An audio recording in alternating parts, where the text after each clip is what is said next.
À Lada, ce mercredi 21 août 2024, c'est la troisième étape du périple entamé par l'équipe de l'Association des boursiers béninois du programme Yali, accompagné des émissaires de l'ambassade des États-Unis pour donner l'information aux jeunes sur ce que c'est que Mandela Washington Fellowship 2025. Devant les participants, Fréjus Tanguy Zissou se prête à l'exercice. African Leaders Initiatives, donc le programme Yali, on est d'accord, qui a trois composantes principales. Il y a le Yali Network, il y a le Mandela Washington Fellowship et il y a les centres régionaux de leadership. Donc en Afrique de l'Ouest, nous avons deux centres régionaux. Il y a le centre régional de Dakar, qui est au Sénégal pour les francophones, et le centre régional d'Accra, qui est au Ghana pour les anglophones. On est d'accord, vous suivez des cours, vous suivez des formations en leadership et on vous crée des opportunités pour le réseautage, pour créer des réseaux. Non seulement d'abord entre vous, Africains, mais également aussi entre des Américains.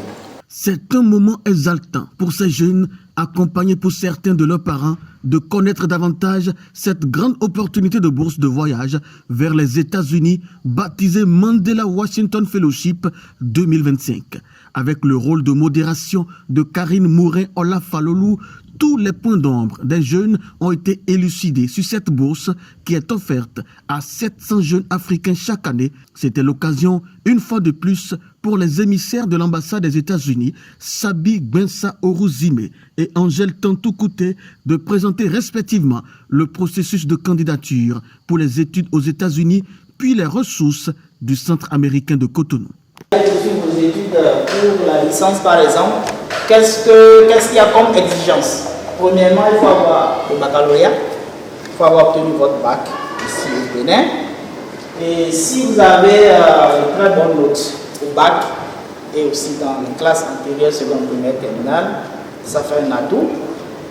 Si vous avez des preuves d'engagement civique, si en dehors des cours, vous faites autre chose, tel que le frère Frédéric l'a mentionné pour le programme Yali, vous avez des activités d'engagement civique, des stages dans des ONG, dans des institutions dans votre communauté, vous avez été membre des associations de jeunes ou des clubs qui ont fait quelque chose, qui ont un temps soit peu fait évoluer votre communauté et que vous avez les preuves.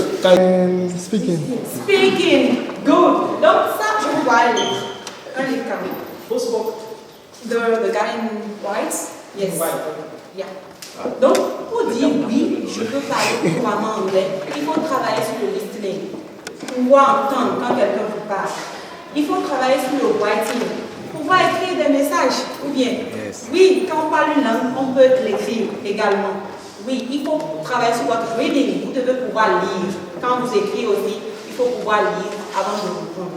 Et enfin, il faut le speaking.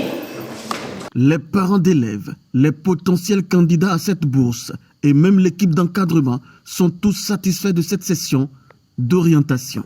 Et j'ai bien suivi les exposés, j'ai trouvé ça très riche parce qu'il y avait beaucoup de choses que je ne connaissais pas du tout. Je ne savais pas que pour voyager, il faut des étapes à suivre. J'en ai découvert aujourd'hui près de 5 à 6 et je me suis dit, il y a du travail. On ne se lève pas un jour pour dire, je vais aller étudier. Il faut vraiment se préparer. Voilà.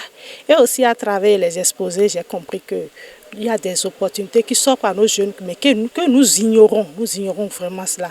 Je ne connaissais pas du tout Yali. Je ne sais même pas qu'à Lada ici, nous avons des frères qui ont participé à cela, qui ont été choisis et qui ont vécu tout ce qu'ils nous ont raconté aujourd'hui. J'ai trouvé cela fascinant. Bon, dès aujourd'hui, la première chose, c'est d'inscrire les enfants à mieux comprendre l'anglais parce que pour ces deux voyages, le point commun, le dénominateur commun, c'est de savoir lire, parler l'anglais couramment. Et en tant qu'étudiant, pour aller faire les cours là-bas, c'est en anglais qu'ils vont te faire les cours. Donc la base d'abord, il faut que je les inscrive, qu'ils puissent, ils vont commencer carrément par apprendre un peu l'anglais et être dans le bain. La première des choses, c'est déjà avoir l'information, parce que, comme on le dit, celui qui a l'information a le pouvoir. Et donc je voulais avoir l'information parce que quand j'ai eu l'information qu'il y a une telle initiative, il y a une telle sensibilisation qui doit être faite, j'ai envoyé le lien aux amis des différentes associations que je coordonne et je les ai invités à rejoindre la séance. Alors je me devais de venir aussi et voir ce que c'est pour ne pas être sous-informés. Je veux dire que l'ambassade des États-Unis a beaucoup d'opportunités qui ne sont pas forcément connues par la population.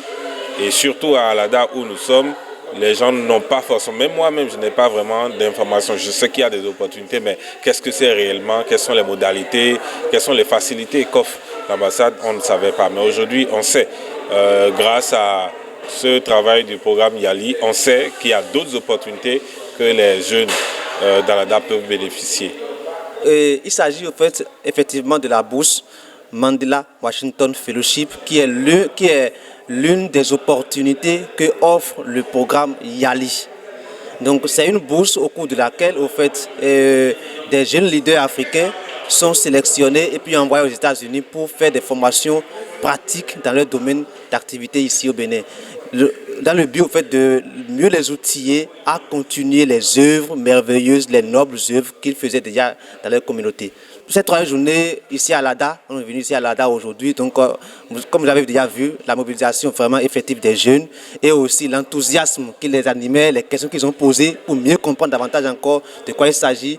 Et vraiment, on sent quand même en eux quand même qu'ils ont vraiment bien compris la chose et pris la décision quand même de s'y aventurer. Nous sommes venus ici en fait, avec une équipe de l'ambassade des États-Unis qui est venue également nous appuyer sur le terrain et aussi partager avec les jeunes également aussi d'autres opportunités qu'offre l'ambassade des États-Unis. Et je profite en même temps de l'occasion aussi pour dire vraiment un grand merci à l'ambassade des États-Unis au Bénin qui ne cesse toujours quand même de soutenir la jeunesse béninoise, principalement en fait, notre association, le BYE, dans tout ce que nous faisons pour pouvoir accompagner la communauté au Bénin.